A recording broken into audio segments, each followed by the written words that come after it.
افغان طالبان کے ساتھ جرگہ یا افغانستان کے جو طالبان ہیں ان کے ساتھ جرگے والے معاملات اور بیک ڈور رابطوں کی جو خوش فہمیاں ہیں یا جو غلط فہمیاں ہیں ان کو دور کرنے کے لیے جناب آپ ذرا ان پہ کام کریں تاکہ آپ کے پاس لوڈ بہت زیادہ ہے. تو پھر یہ تمام چیزیں ہوئی.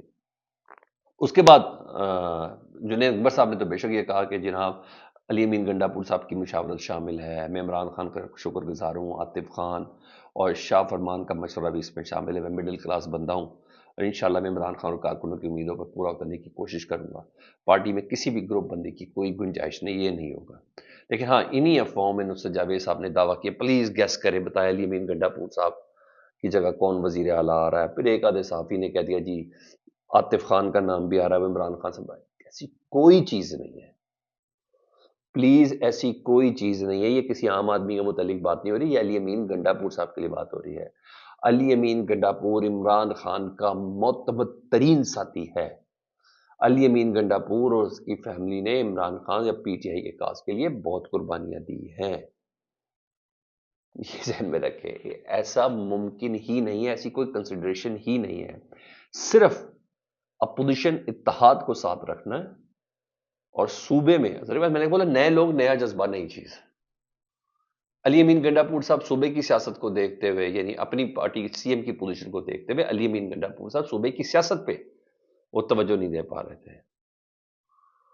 جنید اکبر خالصتاً ایک نظریاتی آدمی ہیں، ان کا بہت زیادہ کام ہے.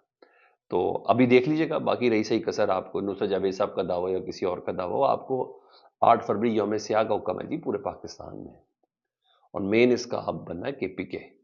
وہ آپ کو پتہ چل جائے گا، بہت سی سوالوں کے جواب آ جائیں گے. ایسی کوئی بات کنسیڈریشن میں نہیں ہے، let it be clear fast. ادھر عمران خان صاحب نے چیف جسٹس اور آئینی بینچ کے سربراہ جسٹس امین الدین صاحب کو جو خط لکھا ہے نا، اس کے کچھ مزید مدرجات سامنے آئے ہیں جی عمران خان صاحب کے اس خط کے. 26 نومبر 9 مئی کے واقعات کے حوالے سے تصاویر اور ڈیٹے کے ساتھ انہوں نے کہا ہے کہ انویسٹیگیشن کی جائے. انہوں نے کہ لیں چیف جسٹس پاکستان، میں نے آپ کو ڈائریکٹ ہی خط لکھ دیا ہے، لیں آئینی بینچ کے سربراہ امین الدین صاحب، میں نے آپ کو ڈائریکٹ ہی کر دیا ہے. اور رہی بات 26ویں آئینی ترمیم کی، تو جسٹس منصور علی شاہ صاحب نے کل کے فنکشن میں کہہ دیا خطاب کرتے ہوئے. انہوں نے کہا 26ویں آئینی ترمیم یہ کیا بات ہوگی؟ انہوں نے کہ لانے کا مقصد تھا کہ سپریم کورٹ میں مقدمات کا بوجھ کم ہے. غلط بات ہے. 86% مقدمات تو لوور کورٹ میں ہے، سپریم کورٹ اور ہائی کورٹ میں تو صرف 14% مقدمات ہیں.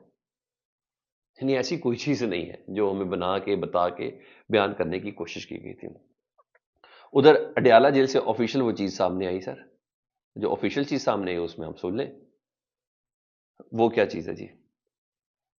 وہ آئی ہے عمران خان صاحب کے حوالے سے. انہوں نے عمران خان صاحب نے وہ جو رات میں ایکس پہ آتا ہے پورا، وہ سارا لب لباب جو ہم سارا دن پیسز میں کر رہے تھے وہ ذرا انہوں نے بولی ہے. انہوں نے کہا اردلی حکومت جوڈیشل کمیشن کے قیام سے مسلسل اس لیے بھاگ رہی ہے کیونکہ یہ جانتے ہیں کہ 9 مئی کا واقعہ خود اسٹیبلشمنٹ نے کروایا تھا. اسٹیبلشمنٹ نے خود آگ لگا کر، جملہ ہے سر، خود آگ لگا کر سی سی ٹی وی فوٹیج غائب کی، میرا عدالت سے اغوا کیا. اس لیے کیا گیا کیونکہ ان کو رد عمل کا اندازہ تھا اور عوام کے جذبات سے کھیل کر انہوں نے اپنا مقصد پورا کرنا تھا. ایک پرامن احتجاج کو اپنے بندے شامل کروا کے فالس فلیگ میں تبدیل کیا. 9 مئی کی آڑ میں ہمارے لیڈرز شپ اور کارکنوں سمیت ہزاروں لوگوں کو اغوا کیا اور تشدد کا نشانہ بنایا گیا. اغوا برائے بیان کی روایت ڈال کر لوگوں سے زبردستی تحریک انصاف چھڑوائی گئی. ہمارے 16 افراد 9 مئی کو شہید ہوئے اور 4 افراد کو معذور کر دیا گیا. سب ظلم ہمارے ساتھ کر کے ہم پر ہی مقدمات بنائے گئے. 9 مئی کا سارا ڈرامہ تحریک انصاف کو کچلنے کے لیے رچایا گیا تاکہ لوگ ڈر کر تحریک انصاف کو چھوڑ جائیں. 9 مئی کے بیانیے کا دھڑن تختہ تو 8 فروری کے انتخابات میں ہو گیا تھا. اب تمام تر پابندیوں کے باوجود تحریک انصاف نے کلین سویپ کیا. انتخابات ملتوی کرنے کی وجہ سے بھی یہی تھی کہ جھوٹا پروپیگنڈا کر کے عوام کو تحریک انصاف سے بدظن کیا جا سکے. اسی طرح انہوں نے 26 نومبر سے متعلق بتایا کہ گولیاں مار کر خوف و اعراض پیدا کر سکے. اور یہ مزید انہوں نے کہا عوامی خون سے اس حکومت اور اسٹیبلشمنٹ نے اپنے ہاتھ رنگ لیے ہیں.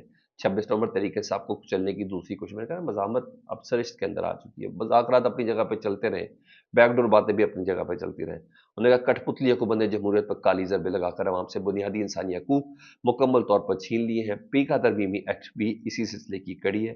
پہلے آزاد میڈیا کا گلا گھونٹا گیا، ارشد شریف کا قتل کیا گیا، صحافی کو اغوا کیا گیا، ان پر تشدد کر کے نشانہ بنایا گیا، سوشل میڈیا پر پابندی عائد کی گئی.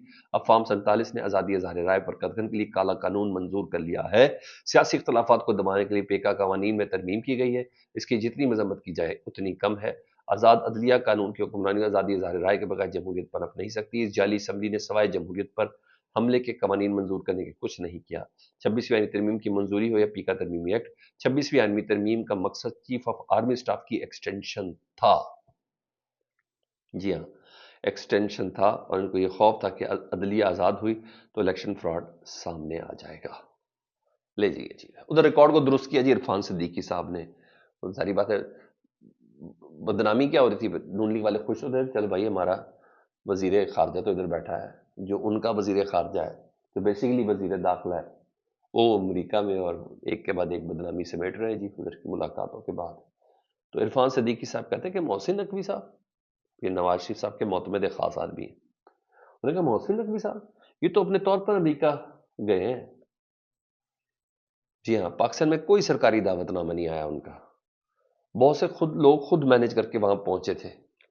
امریکہ سے کسی کے حق میں کوئی طوفان نہیں اٹھے گا، یہ وہ کہہ رہے ہیں. اور رانا ثناء اللہ صاحب بھی کہہ رہے ہیں، انہوں نے محسن نقوی صاحب کو کہا ہمارے حکومت سے کوئی تعلق نہیں ہے، پرسنل کیپیسٹی میں کوئی گیا ہے تو گیا ہے، کسی بندے کا میسج لے کے تو لے کے، حکومت پاکستان کا ان کا کوئی تعلق نہیں ہے. رانا ثناء اللہ صاحب بڑے جذباتی، انہوں نے رات کو کہا پاکستان میں ڈونلڈ ٹرمپ کی حکومت نہیں، پاکستان اپنے فیصلے خود کرے گا، اپنے کسی کے حکم کا پابند نہیں. چلے مان لیتے ہیں. اب ہم اس خبر کی طرف. حامد میر صاحب کے مطابق جنید اکبر کو نا صوبائی صدارت اس لیے دی گئی ہے کہ اب جو فیصلہ ہوگا نا وہ پارلیمنٹ میں نہیں سڑکوں پر ہوگا. وہ سب جانتے ہیں کہ وہ مزاحمت کا چہرہ ہے. حامد میر صاحب کے تجزیے کے مطابق کہ پاکستان تحریک انصاف سڑک پہ آنے کے لیے سب بندی کر رہی ہے، اور جنید اکبر علی امین گنڈا پور کی نسبت بہتر طور پر سڑک پر کارکنان کو لے کے آ سکتے ہیں. بہرحال آپ عاطف خان کے نام چلاتے ہیں، باقی کچھ لوگ یہ کر رہے ہیں، بہرحال ایسا کوئی چکر ہے نہیں. ہاں، فواد چودھری صاحب سے جب میری بات ہوئی تو میں نے ان سے پوچھا کہ میں آپ کی ملاقات عمران خان صاحب کا آپ نے پیغام بھی کل پہنچایا کہ بات ہوئی. انہوں نے کہا تمام اپوزیشن اتحاد کو، جس میں مولانا فضل الرحمان صاحب، محمود خانہ چکزئی صاحب اور دیگر لوگ جس میں شاہد خاقان عباسی وغیرہ بھی شامل ہیں، ان کو آپ لے کے چلیں، ان کے ساتھ کریں، اور 1 سے 2 ہفتے کے اندر اندر نا اسد کیسر صاحب کوئی جواب بھی دیں گے. تو میں نے ان سے پوچھا، میں نے کہا کہ آپ کی ملاقات مولانا فضل الرحمان سے اسی سلسلے میں؟ انہوں نے کہا جی ہاں اسی سلسلے میں ہوئی تھی. اعلامیہ ضرور جاری ہوا تھا کہ میں نے ان کا حال پوچھا، انہوں نے کہا اسی سلسلے میں ہوئی تھی، اور بہت جلد یہ خوشخبری ملے گی کہ مولانا فضل الرحمان صاحب اسپیشلی مینڈیٹ کی واپسی کے حوالے سے، 8 فروری کے الیکشن کے حوالے سے، اور یہ غیر آئینی حکومت کے حوالے سے وہ اپوزیشن کے پلیٹ فارم پر کھڑے ہوئے ہیں. یہ ان کا دعویٰ ہے فواد چودھری صاحب کا. لیٹس سی دیکھیں کیا ہوتا ہے. فیڈ بیک سے متعلق ضرور آگاہ کریں. اپنا بہت خیال رکھیں. اللہم صلی علی محمد و آل محمد.